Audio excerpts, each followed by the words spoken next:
నమస్తే, welcome to star TV. ముందుగా headlines చూద్దాం. తెలంగాణలో ఏసీబీ దూకుడు. ఈ 8 నెలల్లో 167 మంది ప్రభుత్వ ఉద్యోగుల అరెస్ట్. అమరావతిపై ఎవరు వ్యతిరేక వ్యాఖ్యలు చేసినా వైసీపీకి పండగే. హరీష్ సంతోష్ వల్లే కేసీఆర్పై మరకలు.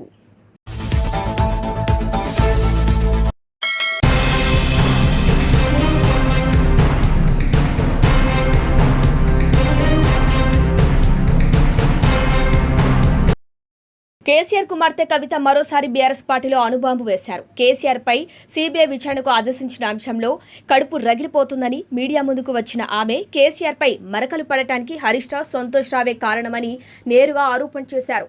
వారిద్దరూ తీవ్రమైన అవినీతికి పాల్పడటం వల్లనే ఈ పరిస్థితి వచ్చిందన్నారు. కేసీఆర్ కు డబ్బుకు యావ లేదని, కానీ హరీష్, సంతోష్ మాత్రం భారీగా అవినీతికి పాల్పడ్డారన్నారు.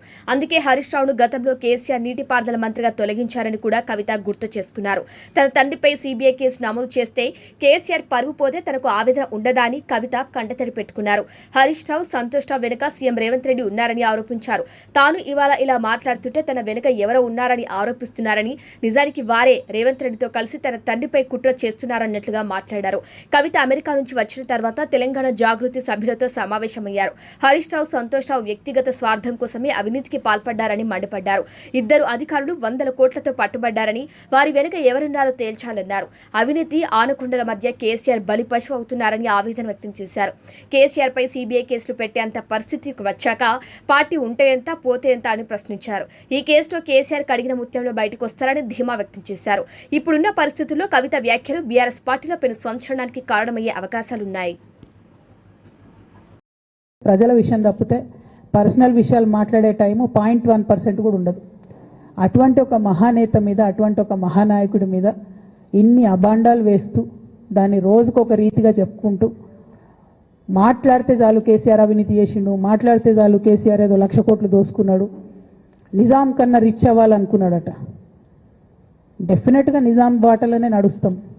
నిజాం కట్టిన ఉస్మాన్ సాగర్లోనే కదా ఇయ్యాలటి కూడా హైదరాబాద్ ప్రజలు నీళ్ళు తాగుతున్నది. ఆ నిజాం ఆదర్శం, ఆ నిజాం స్ఫూర్తి అని కేసీఆర్ గారు చాలా సందర్భాలలో చెప్పిండ్రు. ఇవాళ కాళేశ్వరం కడితే నేను చెప్తున్నా గ్యారంటీగా ఇంకా 200 సంవత్సరాల తర్వాత కూడా తెలంగాణ బిడ్డలు కేసీఆర్ గారిని తలుచుకుంటారు. అటువంటి గొప్ప ప్రాజెక్టు కాళేశ్వరం ప్రాజెక్టు. ఆ ప్రాజెక్టు డెప్త్ అర్థం కాక, తెలంగాణ భౌగోళిక స్వరూపం మీకు అర్థం కాక, మీకు తెలంగాణ పట్ల అవగాహన లేక, కేసీఆర్ గారికి ఉన్న నాలెడ్జ్, ఆయన ఎక్స్పీరియన్స్, ఆయన ఉమ్మడి ఆంధ్రప్రదేశ్లో ఆయన అనుభవించినటువంటి వివక్ష, ఇప్పుడున్న ముఖ్యమంత్రి గారు ఉమ్మడి ఆంధ్రప్రదేశ్లో కూడా మనకు వ్యతిరేకంగా పనిచేసినటువంటి వ్యక్తి, ఇప్పటికి కూడా పక్క రాష్ట్రం ఎజెండా అమలు చేసేటటువంటి వ్యక్తి, ఇప్పటికి కూడా అక్కడ బనకచెర్ల కడతా ఉంటే మాట్లాడినటువంటి వ్యక్తి. అటువంటి వ్యక్తి నిన్న పొద్దు నుండి సాయంత్రం వరకు అసెంబ్లీలో కేసీఆర్ గారిని ఎన్ని అనరాని మాటలు అన్నారు, వింటుంటే గుండె తరుక్కపోతా ఉంది. ఎందుకోసం అనాలి అన్ని మాటలు కేసీఆర్ గారిని? కేవలం రాజకీయ లబ్ధి పొందడానికి మాత్రమే, అంతకుమించి ఏమీ లేదు. ఇదే రేవంత్ రెడ్డి గారు అంతకుముందు ఒక టీవీ ఇంటర్వ్యూలో చెప్పారు, కేసీఆర్ గారికి పైసల మీద ఆశ లేదు, పాపం ఆయనకు మీటింగ్ పెట్టాలంటే కూడా పైసలు ఎప్పుడు కావాలంటే అప్పుడు చూస్తారు ఎక్కడున్నాయని, కానీ అప్పటిదాకా ఆలోచన కూడా చేయరని. మరి అటువంటి కేసీఆర్ గారి మీద ఇంత కుట్రపూరితంగా అభాండాలు ఎందుకు వేస్తున్నారు? వేసేటటువంటి అవకాశం ఎవరిచ్చారు అన్నది కూడా ఇవాళ బీఆర్ఎస్ పార్టీ శ్రేణులు కూడా ఆలోచన చేయాలి, తెలంగాణ ప్రజలు కూడా ఆలోచన చేయాలి. ఎందుకోసం వస్తుంది కేసీఆర్ గారికి అవినీతి మరక, ఎవరి వల్ల అంటింది అలా? అది ఆలోచన చేసుకోవాలి కదా మనం కూడా.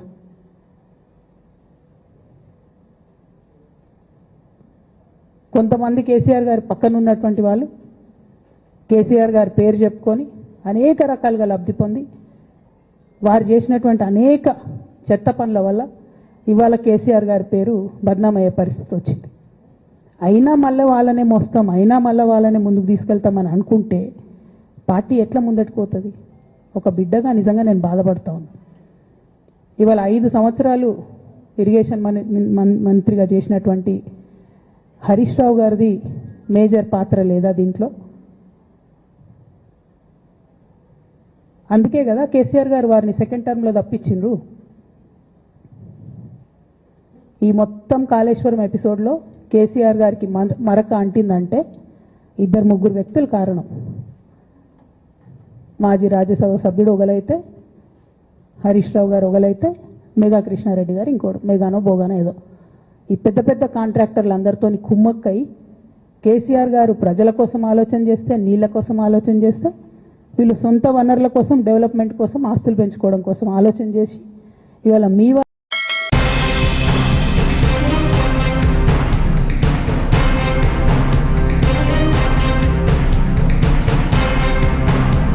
ఎవరైనా బయట వాళ్ళు సొంత రాష్ట్రం, సొంత రాజధానిపై వ్యతిరేక వ్యాఖ్యలు చేస్తే బయట వాళ్ళకి మనం దాంతో ఏం పని, వాళ్ళ పని వాళ్ళు చూసుకోవాలని అందరూ అనుకుంటారు.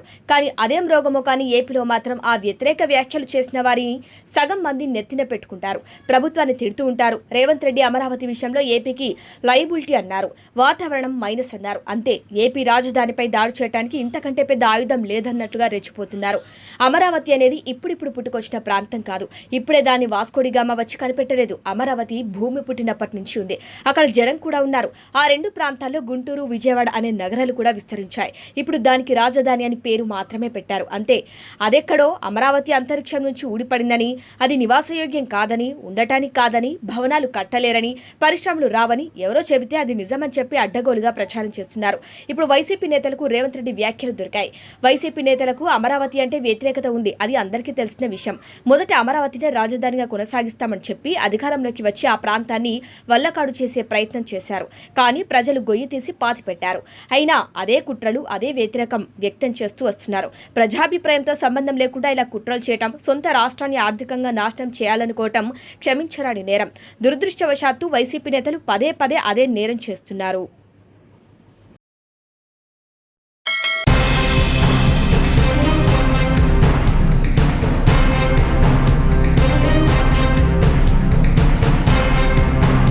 తెలంగాణలో అవినీతి నిరోధక శాఖ దూకుడుగా ముందుకెళ్తోంది. గడిచిన 8 నెలల్లో 179 కేసులు నమోదు చేసి అవినీతి పరుల గుండెల్లో రైలు పరిగెత్తించింది.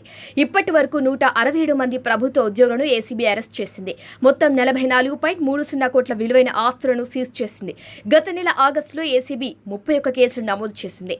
22 మంది ప్రభుత్వ ఉద్యోగులు, 4 ప్రైవేట్ ఉద్యోగులను అరెస్టు చేసింది.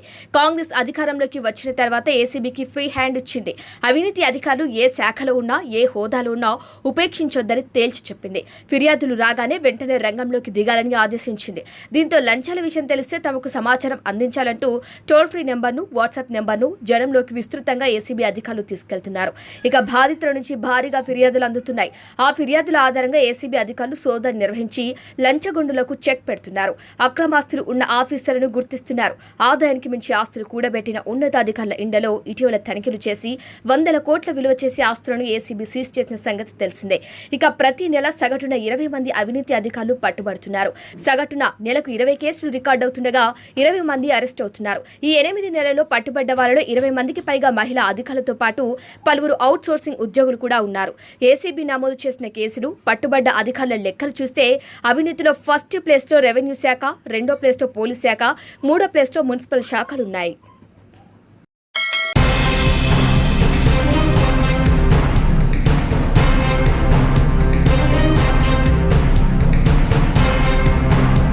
ఇటువంటి మహానుభావులకు జన్మనిచ్చిన తల్లిదండ్రులకు హృదయపూర్వక పాదాభివందన నమస్కారాలు. కమ్మనైన తెలుగు భాషలో తీయగా తేట తెల్లని కాంతి పలుకులతో నేటి యువతకు చిరుకలు పంచుతూ అనురాగభరితమైన ఆప్యాయత అనురాగాలతో మమకారాన్ని వేస్తూ సాంప్రదాయాల గురించి వివరించిన మహనీయుడికి అత్యంత మధురంగా, చెవులారా హృదయానందకరంగా పలుకులను ఆహ్లాదకరంగా అందిస్తూ చిరునవ్వుల కేరింతలతో శ్రద్ధగా విని అర్థం చేసుకున్న శ్రోతలకు, అదేవిధంగా ఇటువంటి ఒక ప్రసంగాన్ని సభ నిర్వహణకు ఏర్పాటు చేసిన కమిటీ నిర్వాహకులకు సాష్టాంగ నమస్కారాలు. అందరికీ తెలుగు భాషా దినోత్సవ శుభాకాంక్షలు.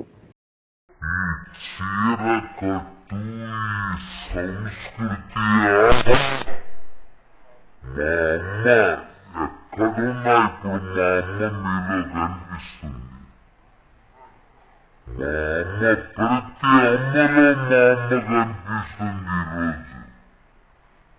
ఇవాళ తల్లి లేదు అని చెప్పుకోను. మరి మీరు మాతృమూర్తి మీ బిడ్డలకు ఎందుకు ఇవ్వటం లేదు స్ఫూర్తి? మీ తరువాతి తరం నిలబెట్టాలి కదా వంశకీర్తి. మన సంస్కృతిని ఎందుకు చెయ్యరు వ్యాప్తి? సార్ నేనేదో మాట్లాడతాను జాస్తి, మాట్లాడకపోతే నివాళులు చేస్తారు శాస్తి.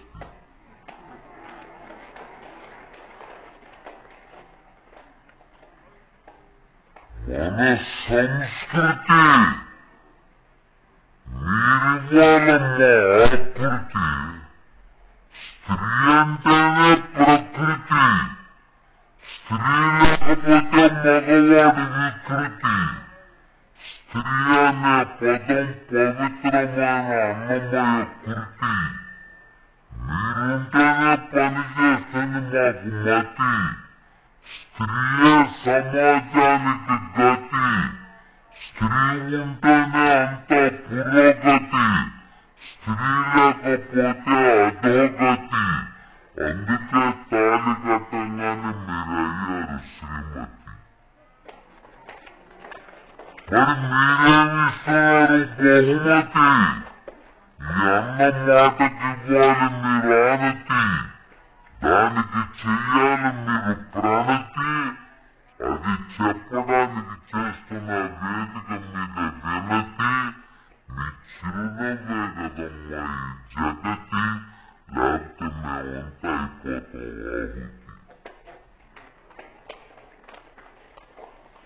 ఆహుతి. మీ బిడ్డలకి భారత భాగవత రామాయణాలు చెప్తున్నారా? ఇప్పుడు వచ్చారు ముసలమ్మలు వచ్చారు, ఎంత ఆనందపడ్డాను. ఆ బిడ్డలకు నాయనమ్మ అమ్మమ్మ ఉన్నారు. పెరిగిన ఫ్యాషన్లో వృద్ధాశ్రమాలలో కూర్చోబెట్టి పసిబిడ్డలకు చెప్పవలసిన పాఠాలన్నీ కూడా పక్కకు పోయి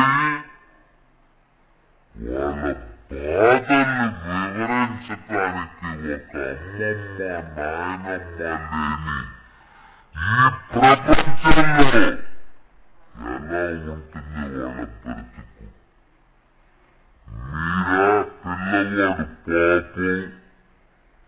6 గంటలకు వేకప్పు, 7 గంటలకు మేకప్పు, 8 గంటలకు రిక్షావాడు పికప్పు, ఇక స్కూల్లో ఆయమ్మ చెకప్పు, అమ్మగారికి సీరియల్ మీద థింకప్పు, ఇక పిల్లలు ఏదమ్మా లింకప్పు. మీకు మనసు మమత లేదమ్మా, వాడికి ఆ మొగల్ రేకులు గుచ్చుతారా? ఒకరికి ఇద్దరున్నారే. మీరు నాటి చరాన్ని అంటిరే. మరి మీరు నాగినిలాగా బుస్సని కాటేస్తే ఎట్లమ్మా? మీరు నేర్పించాలి. ఇందాక ఒక పిల్లోడు మా పక్కన కూర్చున్నాడు.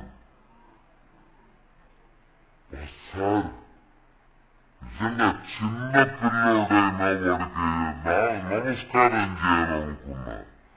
వాడి విశ్వనాథరాము పద్యాలు చెప్పాడు సార్. ఐ నెవర్ ఎక్స్పెక్టెడ్, నేను ఊహించలే.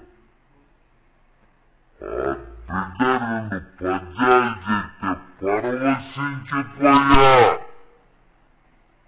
చేతవెన్న ముద్ద చెంగల్వ పూదండ బంగారు ముడతాడు పట్టుగట్టి ఏవే పద్యాలు. తమ నెలవులు తప్పిన తమ మిత్రుల శత్రువులంట తథ్యము సుమతి.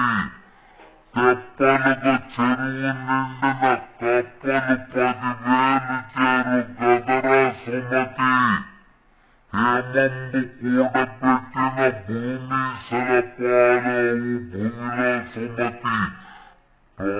చీమలు పెట్టిన పుట్టలు పాములు తిరిగైనట్లు పామరునుందగాని ఎవరు చెప్తున్నారు?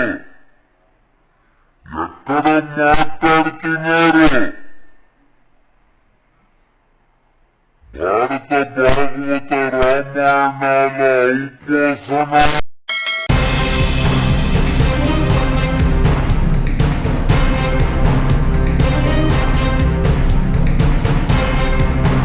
తెలంగాణ ప్రసిద్ధ పుణ్యక్షేత్రం యాదాద్రి శ్రీ లక్ష్మీ నరసింహస్వామివారిని దర్శించుకున్నారు ఎమ్మెల్సీ దువ్వాడ శ్రీనివాస్ మాధురి. ఈ సందర్భంగా లక్ష్మీ నరసింహస్వామివారిని దర్శించుకొని ప్రత్యేక పూజలు చేశారు. దర్శనానంతరం స్వామివారి అన్నదానంకి 25,000 రూపాయలను విరాళంగా అందజేశారు. అనంతరం మీడియా సమావేశంలో మాట్లాడుతూ యాదాద్రి ఆలయ కట్టడం వైభవంగా ఉందని అన్నారు. యాదాద్రి ఆలయం చారిత్రాత్మక కట్టడమని, చరిత్రలో నిలిచిపోతుందని వారన్నారు.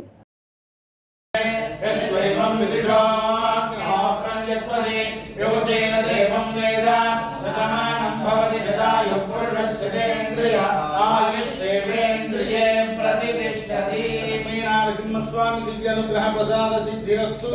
రాజముఖే రాజద్వారే సర్వదా దిగ్విజయ సిద్ధిరస్తు. పునర్దర్శన ప్రాప్తిరస్తు.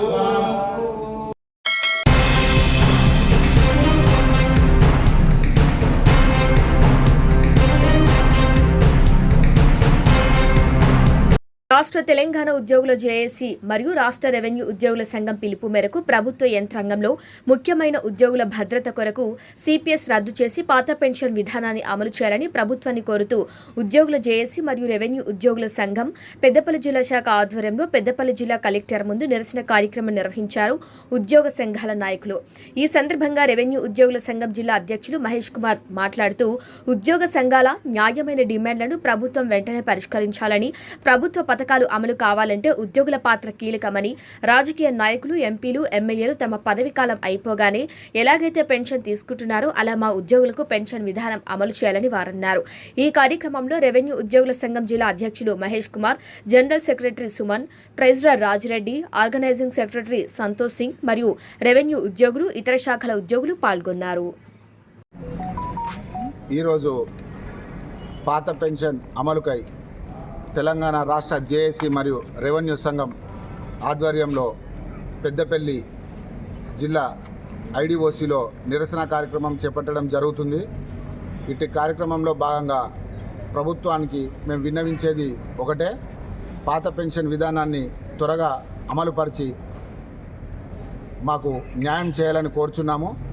మా డిమాండ్ ఒకటే, ప్రభుత్వం సంక్షేమ పథకాలు ప్రభుత్వం సగర్వంగా ముందుకు కొనసాగాలి అంటే దానికి ప్రధాన కారణం ఉద్యోగ యంత్రాంగం.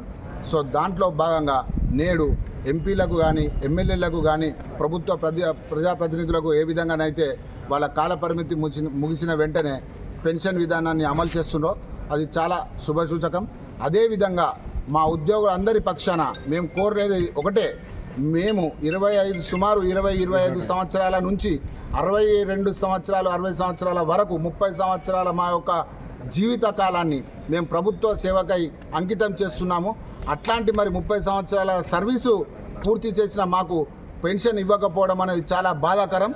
కావున ప్రభుత్వ సంక్షేమ పథకాలన్నీ మేము ముందుకు తీసుకెళ్తున్న భాగంలో ప్రభుత్వానికి మేము ఉద్యోగస్తులందరూ ఒక గుండెకాయ లాంటి వాళ్ళు కాబట్టి వెంటనే ప్రభుత్వాన్ని మేము డిమాండ్ చేస్తూ ఉన్నాం. పాత పెన్షన్ విధానాన్ని అమలు పరచాలి. ఇదే విధంగా గత కాలంలో కూడా పంజాబ్ అయితేనేమి ఇంకా ఇతరత్ర రాష్ట్రాల్లో కూడా పాత పెన్షన్ విధానాన్ని అమలు చేసినారు. దాన్ని పరిగణగా తీసుకొని పాత పెన్షన్ విధానాన్ని వెంబడే అమలు చేయాలని ఈరోజు జేఏసీ ట్రెస్సా పక్షాన పెద్దపల్లి ఉద్యోగస్తులం అందరం కూడా కోరుచున్నాం. Thank you.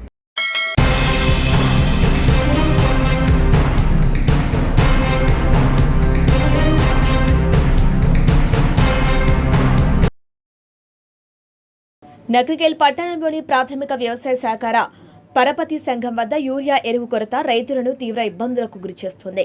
వర్షాకాలం సాగు దశలో కీలకమైన యూరియా అందకపోవడంతో పంటలకు సమయానికి ఎరువులు వేయలేక రైతులు ఆందోళన వ్యక్తం చేస్తున్నారు. ఎరువుల కోసం పీఎస్సీఎస్ వద్ద తెల్లవారుజాము నుండి రైతులు క్యూలో నిలబడినా 200 బస్తాలు మాత్రమే దిగుమతి అయిందని, సరఫరా తక్కువగా ఉండటంతో ఎక్కువ మందికి యూరియా అందటం లేదు.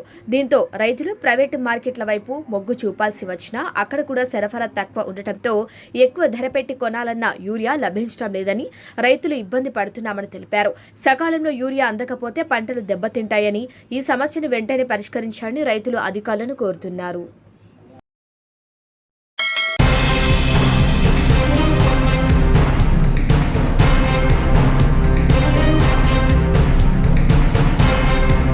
బులెటిన్ హెడ్లైన్స్ మరొకసారి. తెలంగాణలో ఏసీబీ దూకుడు. ఈ 8 నెలల్లో 167 మంది ప్రభుత్వ ఉద్యోగుల అరెస్ట్.